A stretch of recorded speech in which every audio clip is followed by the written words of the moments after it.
السلام علیکم ورحمۃ اللہ وبرکاتہ۔ اوتھینٹیکیشن آف اسلام میں خوش آمدید۔ کیسے ہیں آپ سب؟ امید کرتی ہوں خیریت سے ہوں گے۔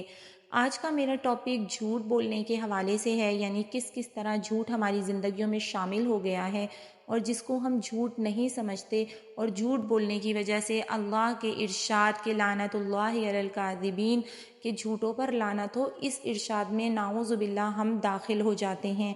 تو وہ سب انشاءاللہ آپ کے ساتھ شیئر کروں گی۔ میری ویڈیو کو آخر تک ضرور واچ کیجیے گا، کیا پتہ کہ یہ ویڈیو کسی کی زندگی بدلنے کا ذریعہ بن جائے اور آئندہ کے بعد ہم جھوٹ بولنے سے توبہ کر لیں۔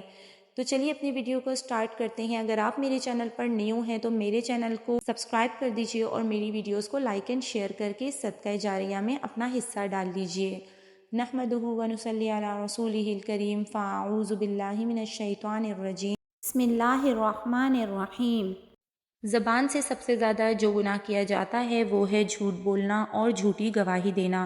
قرآن کریم میں سورہ آل عمران کی آیت نمبر 61 میں اللہ پاک فرماتے ہیں فَنَجْعَلْ لَعْنَتَ اللَّهِ عَلَى الْكَاذِبِينَ، پس لعنت کریں اللہ کی ان پر جو کہ جھوٹے ہیں۔ اور احادیث مبارکہ میں بھی مختلف انداز سے اس گناہ کو بیان فرمایا گیا ہے۔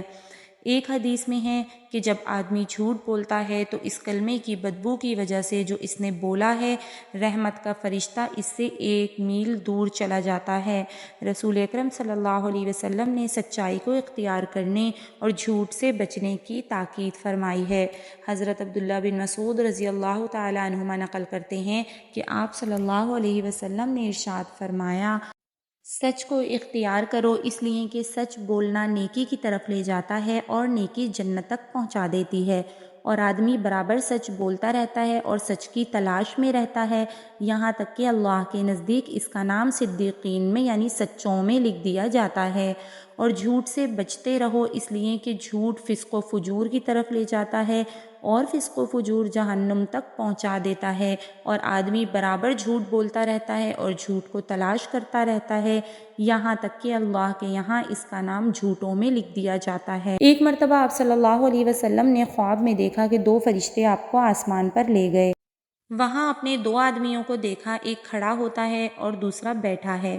کھڑا ہوا شخص بیٹھے ہوئے آدمی کے کلے کو یعنی چیک کو لوہے کی زنبور سے گدی تک کاٹتا ہے، پھر دوسرے کو اسی طرح کاٹتا ہے، اتنے میں پہلا کلہ ٹھیک ہو جاتا ہے اور اس کے ساتھ ہی عمل برابر جاری رہتا ہے۔ آپ صلی اللہ علیہ وسلم نے اپنے ساتھی فرشتوں سے دریافت کیا تو انہوں نے جواب دیا کہ جس کو آپ نے دیکھا کہ اس کے کلے کو چیرا جا رہا ہے، وہ ایسا بڑا جھوٹا ہے جس نے ایسا جھوٹ بولا کہ اس سے نقل ہو کر دنیا جہاں میں پہنچ گیا، لہٰذا اس کے ساتھ قیامت تک یہی معاملہ کیا جاتا رہے گا۔ استغفر اللہ۔ رسول اکرم صلی اللہ علیہ وسلم نے مذاق میں بھی جھوٹ بولنے سے منع فرمایا ہے، بلکہ ایسے شخص کے لیے 3 مرتبہ بد دعا فرمائی ہے، جس کا مفہوم ہے کہ جو شخص لوگوں کو ہنسانے کے لیے جھوٹ بولے، اس کے لیے بربادی ہو، بربادی ہو، بربادی ہو۔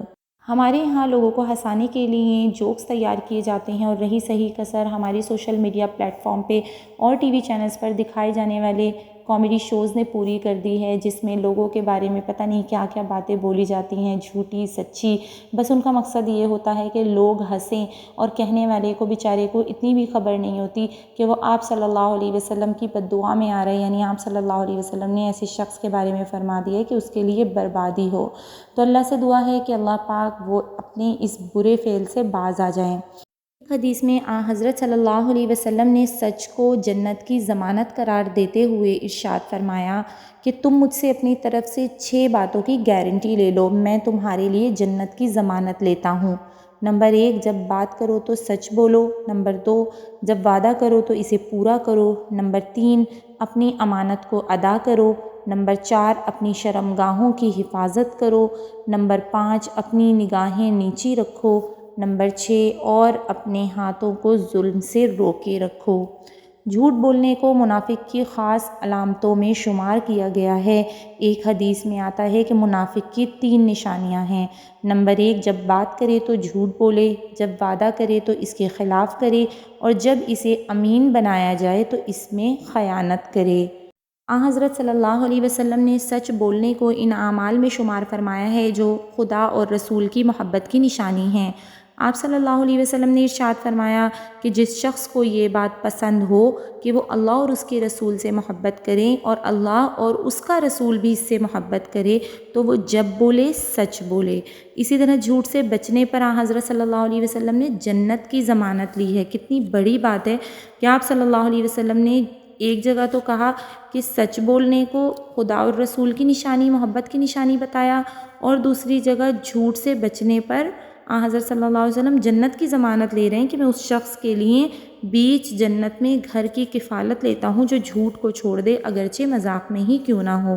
تو حقیقت یہ ہے کہ جھوٹ سے بچنا اور ہر معاملے میں سچ کو اختیار کرنا اللہ کی قربت کا ذریعہ ہے، اور اسی صفت کی بدولت انسان میں اللہ رب العالمین سے شرم و حیا کرنے کا جذبہ بیدار ہوتا ہے اور خیرات کی توفیق عطا ہوتی ہے، اور اس کے برخلاف جھوٹ کے معاملے میں لاپرواہی برتنا سخت نقصان اور محرومی کا سبب ہے۔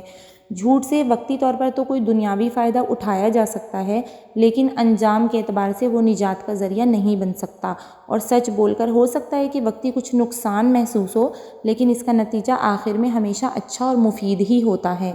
حضرت صلی اللہ علیہ وسلم کا ارشاد ہے کہ سچ کو تلاش کرو اگرچہ تمہیں اس میں ہلاکت معلوم ہو، اس لیے کہ نجات اسی سچ بولنے میں ہے۔